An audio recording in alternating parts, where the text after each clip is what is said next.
On this day, 1991, William Hurt's career-defining performance as a brilliant heart surgeon who gets a bit of a comeuppance when he becomes a patient, The Doctor, opens in theaters.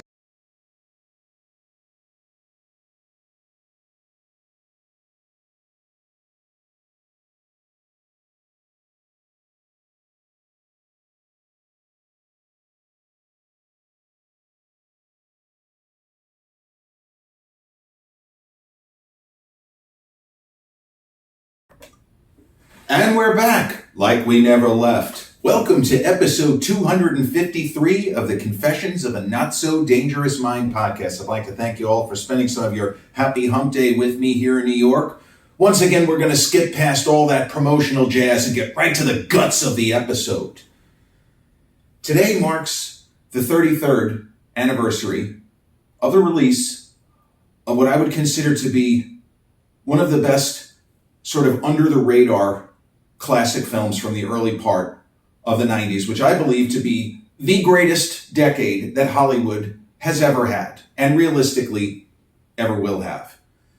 When I was growing up, and then was old enough to go to film school, there was an idea that movies weren't as good as they had been, that movies would never again be as great, as creative, as fertile a sort of breeding ground for the most brilliant artists of the day as they would be in the 1970s, which did have this incredible explosion of film school trained, college trained giants of the form, such as Scorsese, Lucas, Coppola, De Palma, mixed in with the still young-ish but already older guard, people like Arthur Penn and Stanley Kubrick.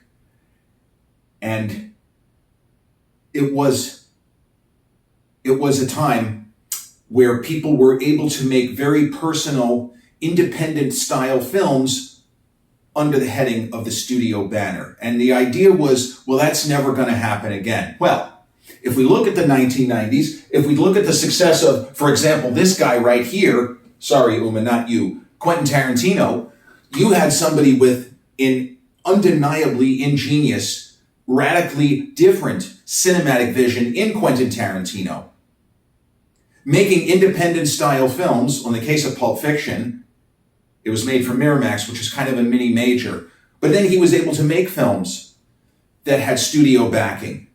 And then you could get into the argument, is a movie like The English Patient, could it really be considered an independent film? I'm not really here to debate what constitutes it, what does the budget have to be, in what year.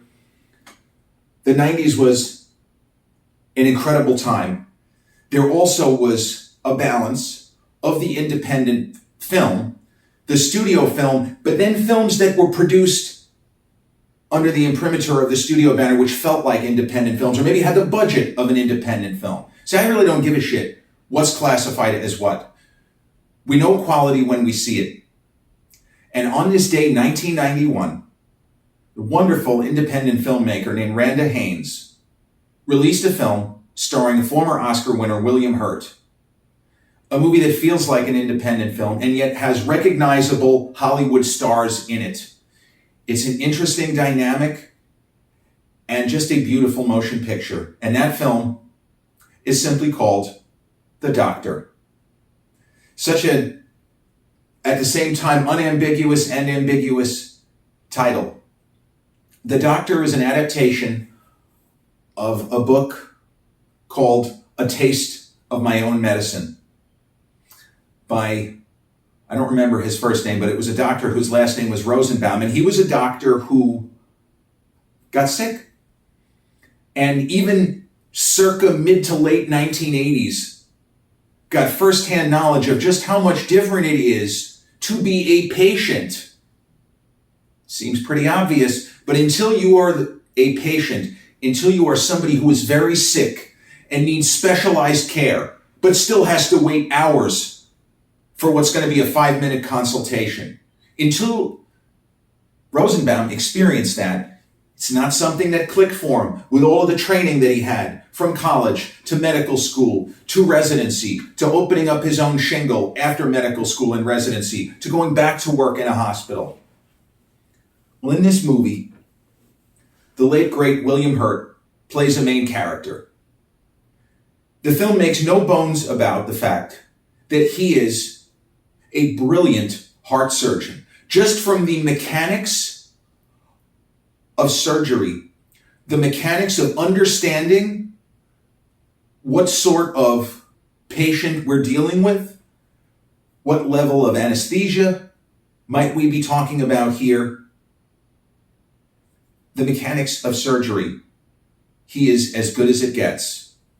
His hands, it's kind of like, Doctor Strange, where Stephen Strange is this brilliant surgeon, but he has a really shitty bedside manner. Well, that's this guy, not in a superhero movie. He doesn't become a sorcerer. But Jack McKee is a brilliant surgeon, but he's not a very good doctor. And this is something that, as a much younger person, it wouldn't have landed for me. Because when you're a kid, when you've never been sick, when you've never spent a night in a hospital, when you've never been scared that you might die, what the hell's a bedside manner? I don't understand. Now, when I first saw this movie, I was 18, and I did, to be fair, I liked the movie a lot, but there are elements of it, seeing it more recently, that landed, that went right over my head. And the concept of bedside manner is one of them. Because William Hurt's character of Jack McKee, he was playing more or less his own age. William Hurt was late 30s at the time. Maybe he was just turning 40. And his character drives already a 6-figure Mercedes convertible, like the finest, the 1991. It was one of those little, not quite a Matchbox car, but it was quite advanced automobile for the time. So he is making crazy money. He is great at the mechanics of his job, but he is not really a good doctor because he makes jokes. He almost intentionally scares the patients. So in his mind, this person who is having a heart transplant, this person here who is having a quadruple bypass, they're going to be fine. I know I do my job, and he's going to be fine. So he thinks nothing of making jokes about, oh, we brought the wrong heart, sorry. Oh, it's supposed to be a quadruple bypass? I thought I was just putting a stent in. Stuff like that. He thinks it's funny. It's not funny. It's not funny. His character, you hate to say that he deserves his comeuppance, but the universe frowns upon him. And the movie doesn't say that it's because he's a bit of a dick, because he has it in him to be a better doctor. The randomness of life, of genetics, of when somebody has a cancer gene in their body and doesn't know it, that they don't realize. Well, nowadays we actually can. And this is not a happy story, but it's something that people have to think about. And in the case of certain women, think very hard and long about. When Angelina Jolie was told that, given her family history,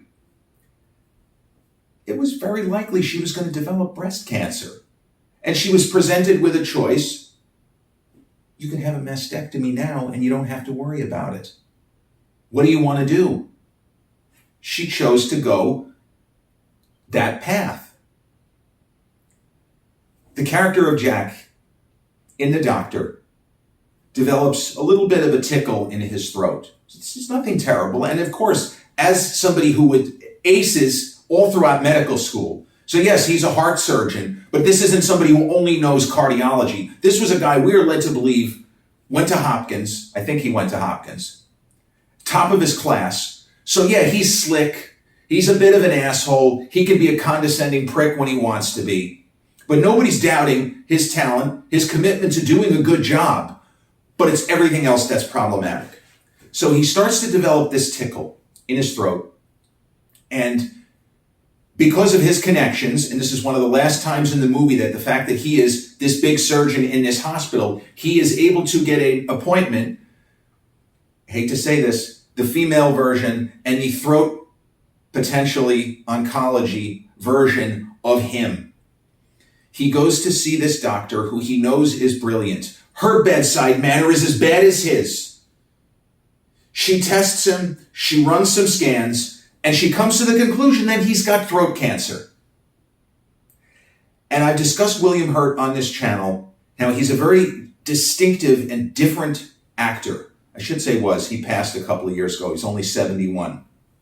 William Hurt was the kind of actor that certain critics thought was brilliant in almost every role he ever did, and then there were other people that just didn't get it. I had a friend from Bev's gym.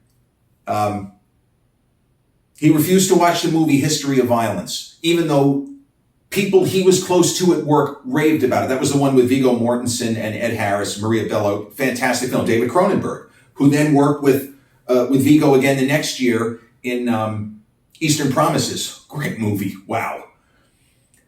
But he refused to see the movie, even though everyone was telling him, Ken, you got to go see this. You got to see this film. Can't. I can't. Why? Because I hate William Hurt. Huh? He just had the kind of performance style. Some people just never responded to him. But in this movie, his condescension, the stiffness of manner, the fact that it's not that he comes across as holier than thou. It's not holier than thou. It is better than thou. He comes across as better than everyone in his circle, whether professionally or just the people he deals with in, daily life, in the coffee shop, in the commissary, getting lunch, whatever it is. He has an attitude.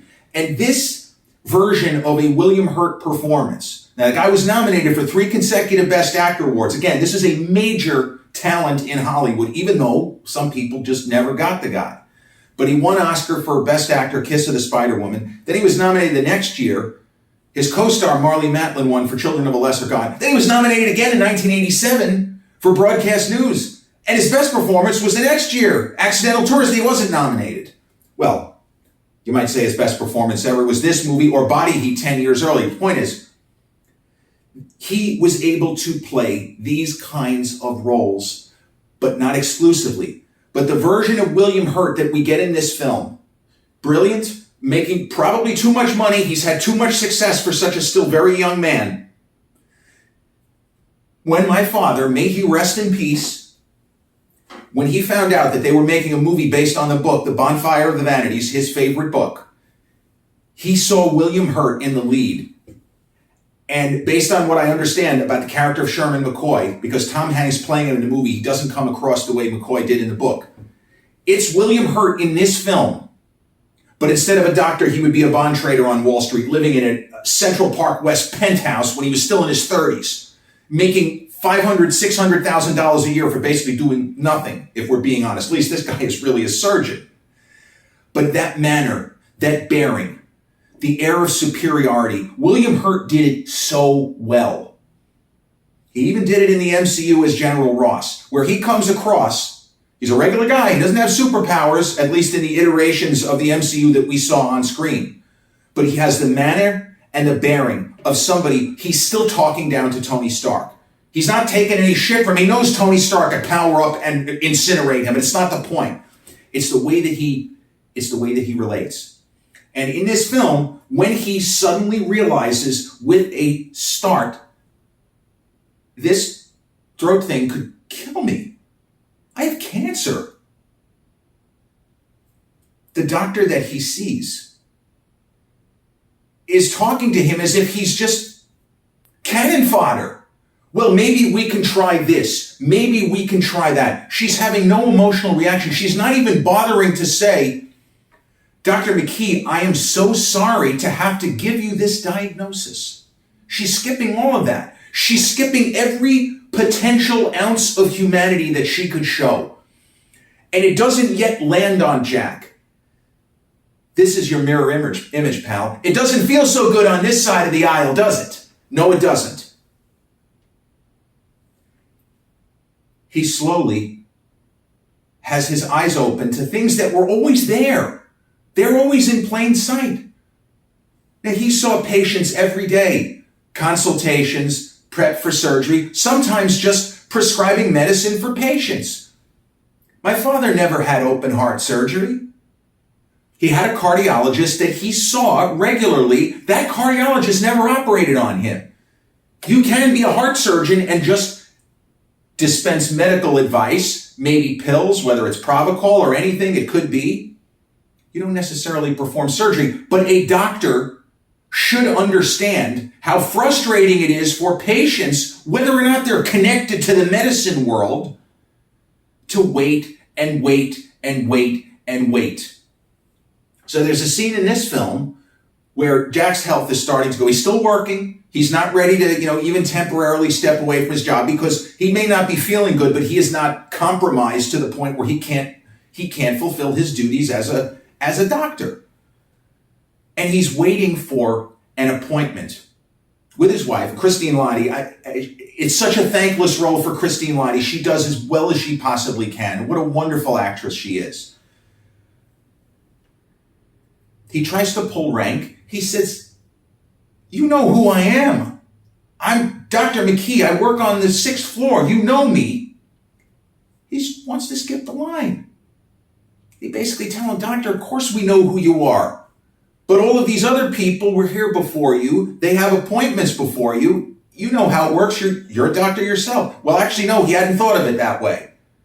He actually believed that because he worked on a different floor of the same hospital, or even in a different medical setting, maybe at a doctor's office, he thought he could say, "I'm Dr. Jack McKee. I should be given priority. I went to Hopkins. I'm a brilliant heart surgeon. Don't you know me?"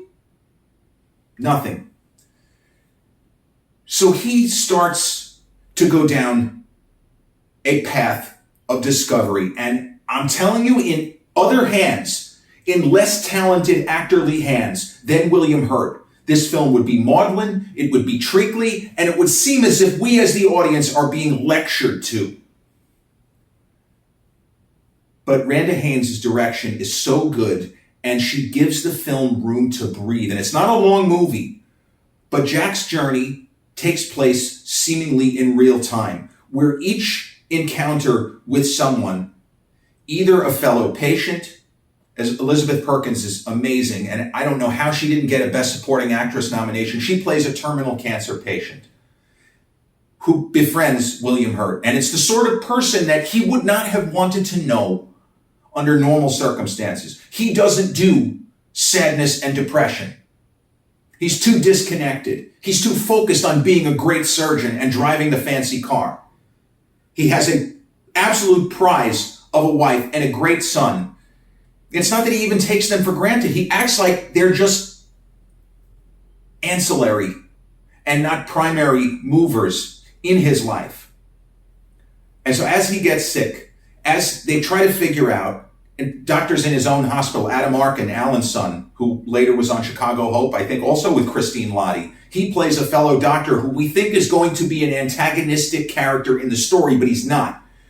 Because William Hurt, although they have kind of a joking relationship and they fuck around with each other, Jack realized this guy's a terrific doctor.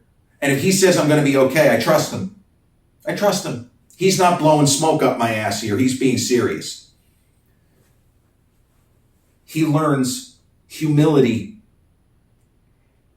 Another thing that would have gone over my head. So I just saw Jack, when I first watched this movie at 18, 19 years old, I just saw him as a little bit of an asshole who learned to be less of an asshole. But I wasn't seeing it as an older person as I do now. That gaining humility, gaining an understanding, an ability to empathize because you've been there too. There are so many universal themes in this film. And Hurt nails every beat and every stage of the journey. And so Elizabeth Perkins' character, June, is not his patient. She could never be his patient. He is a heart specialist. She's dying of cancer. But he starts to talk to her and they relate to one another as if she is. He gives her hope, but not too much. He points out, I have a friend who had a patient who had a similar cancer and ended up going in remission, giving her something. Not saying, well, you're going to die, June. I hope you've had a good life in your 33 years, or whatever he would say. But he takes her temporarily almost at the expense of his own marriage. But he starts seeing things in such a different light that decency prevails. And the movie leads us to believe that, not that he was playing a character, not that he was pretending to be a heel, but he always had it in him. His original instinct to be a doctor, to be a surgeon, was to heal, not just to make money. He may have lied to himself and told himself that. There's another terrific film which is sort of under the radar with Matthew Modine from a couple of years prior called Gross Anatomy, where Modine's character he's brilliant. He's a genius. He has a photographic memory, and he's maybe the best test taker in history. Like, this is what we're presented with. He says, I only want to get into medicine because I think I can make a shit ton of money. Whatever branch of medicine makes it the easiest for me to make the most amount of money, that's where I'm going. Well, you know what? That's not good enough. That's not good enough. You got to do better than that. That movie is arguing you have to do better than that, as this movie is arguing it's not enough to just be a great surgeon, because you have it in you to be a great doctor. And it is sad that Jack McKee has to get so sick and so close to his own mortality and has to meet a terminal young woman to understand just how fortunate he is to be the age that he is, with so much life still to live. A wife who loves him, who, if he's being honest, he loves her too. And a son who could go on to great things. Jack has his eyes opened. And William Hurt has moments in this film where he reaches almost a transcendent level. Now, he does have this sort of actorly mannerisms, as many, even though he was never really an A-list star, he was A-list as far as respect. And he got a ton of big roles, and even some terrific supporting roles through the 90s in movies like Dark City, which I've talked about on the channel, the science fiction film, One True Thing with Meryl Streep. Spielberg cast him as Professor Hobby. That's a critical character in AI. Changing Lanes with Ben Affleck and Samuel L. Jackson. So he was somebody who was very well respected and dependable. It's why they cast him as Thunderbolt Ross. When it was decided that the first iteration of Thunderbolt Ross, played by the great Sam Elliott, that was the Eric Bana, Jennifer Connelly Hulk, directed by Ang Lee, that didn't work. So they wanted to bring in somebody who has gravitas and stature. And William Hurt, his older era, certainly had that. When we think of this movie, though, and I don't want to give too much away, as you can tell, I'm being very cautious. I've given you the nuts and bolts, which is, you can learn it from the poster. You know what I'm saying? I'm not giving you anything like any kind of intricate plot point at the 71-minute mark. But you have somebody who needs to tap into his potential. And unfortunately, it doesn't come easy. He has to go through this terrible ordeal, this protracted ordeal. And if he comes through that, well, then the rest is up to him. And we've seen movies where characters have an epiphany and then go right back to being what they were. The Doctor argues that Jack McKee, that his come to Jesus moment is for real. And it not just will take, it has taken. There's a moment towards the end where he is meeting with a patient for the final time before doing a literally heart transplant. And early in the film, he's joking, he's cajoling, he's fucking with his patients, and now he's not doing anything like that. They're about to go into surgery, the scrub tech, they're doing all of the procedures to get ready. And there's no one around, and he leans over to his patient, and he whispers into his ear, "It's a beautiful heart, Arturo. You're going to live a long life after today."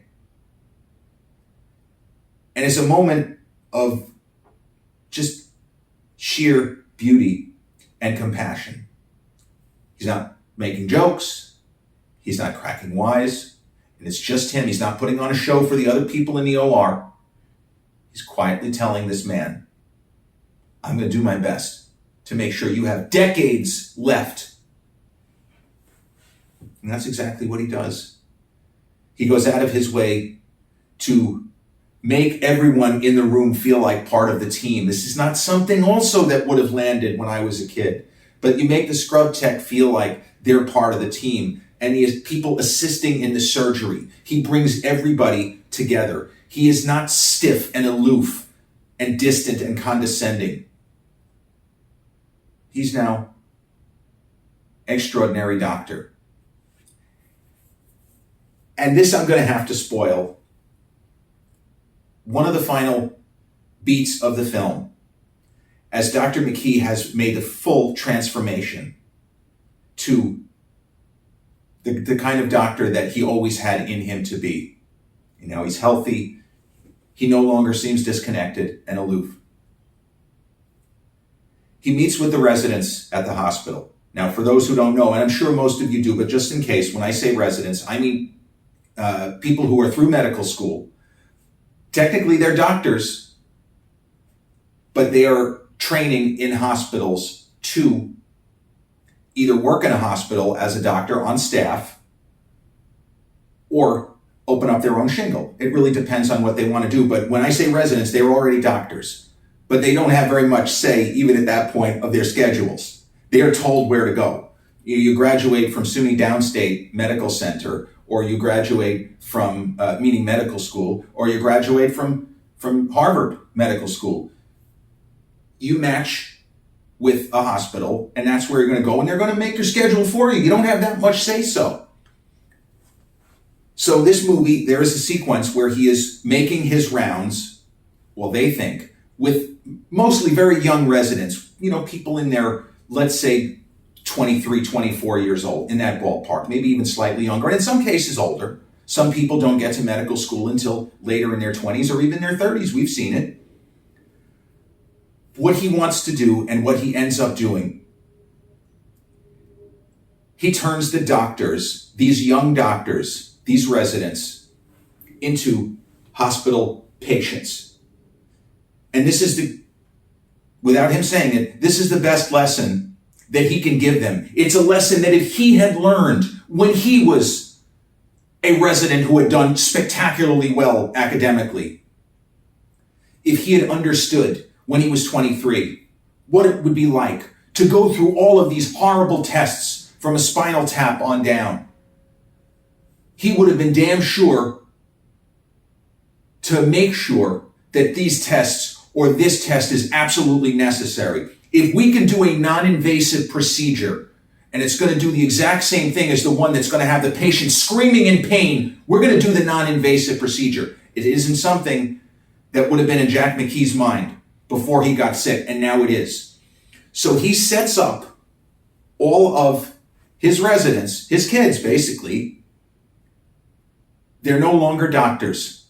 For the next 2 full days, I believe it is, they are simply hospital patients, and they are going to go through all of the different tests, procedures that they will someday either have to prescribe or think twice about prescribing for their patients. And it's such an obvious thing to do, but it's not done. Because most administrators would probably look upon it and say it's a waste of time. It's not absolutely critical to doctoring for them to spend 2 days absorbing the horror of being a hospital patient. But for him, it's worth it. And the way William Hurt ends the scene, and we're in shock watching the movie. We can't believe it. It's kind of cool. The nurses are excited. They think it's these kids are being taken down a peg, that whole thing. But the way William Hurt looks almost paternally like a proud parent as the young doctors are trying to get their minds around the fact that we're not going home today and we're not going home tomorrow. And the way he says, with a twinkle in his eye and almost a proud look on his face, you are no longer doctors. You are now hospital patients. Good luck, and I'll see you on my rounds. And it's spoken with such simplicity and such absolute sincerity. A beautiful movie, an extraordinary performance by William Hurt. The Doctor gets my highest recommendation. And it was a box office hit. It was a significant hit relative to gross. It's the sort of film that people predicted would be could be a sleeper hit, and then it actualized it because word of mouth was through the roof. My dad saw it opening weekend, and immediately one of his favorite films ever. He loved that movie. 33 years ago today. Just imagine Terminator 2 was still tearing up the box office, and The Doctor came out, and I think The Doctor was second in its first weekend. So it hit right away. The reviews were very, very solid from the Siskel and Eberts of the world and Joel Siegel and people like that. William Hurt might win another Oscar. There was a lot of Oscar buzz. He ended up not getting nominated. That was the year Anthony Hopkins for Silence of the Lambs. 33 years ago today, The Doctor.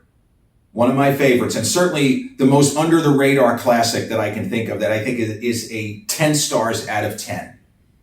Directed by Randa Haines, starring William Hurt, Christine Lottie, Adam Arkin, Mandy Patinkin, a terrific role for him, and a young Charlie Korsmo, who had just done Dick Tracy with Warren Beatty, another big 1991 film, Bugsy, with Warren Beatty. But Charlie Korsmo played the kid in Dick Tracy the previous year.